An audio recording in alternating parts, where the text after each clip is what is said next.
typically been a little easier to pass common sense gun legislation, but it's still a bit of a partisan issue.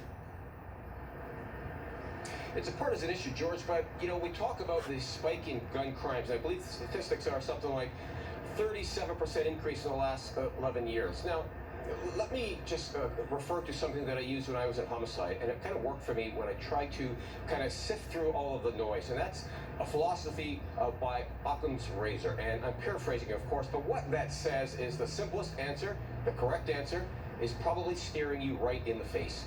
Don't ignore it. So let's go back to the gun issue when it comes to guns being smuggled over the borders.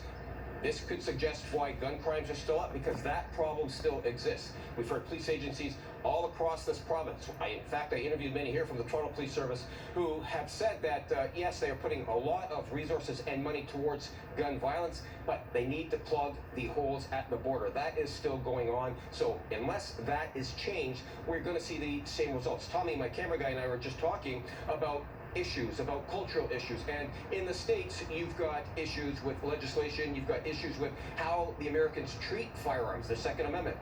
We don't have it up here. Our issue up here is a smuggling issue, and it's one that needs to be addressed before we can even imagine having a decrease in gun violence. But today there's going to be legislation tabled by the public safety minister, and they are going to call for a mandatory buyback of some assault type of weapons that the feds believe are still out there in circulation.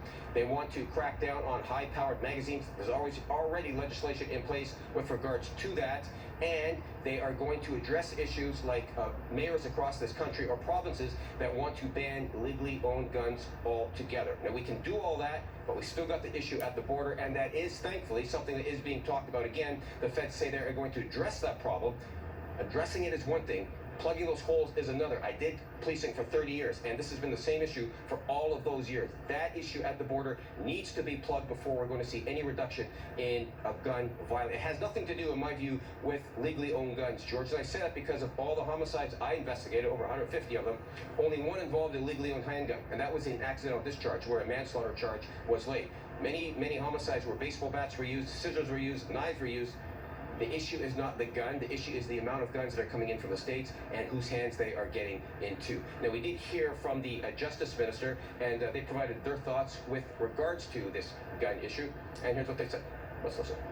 Minister Mendicino has been in contact with mayors across Canada, particularly the mayors of Montreal and Toronto. And he has spoken to groups such as the Davenport group and Police Citoyen in Quebec.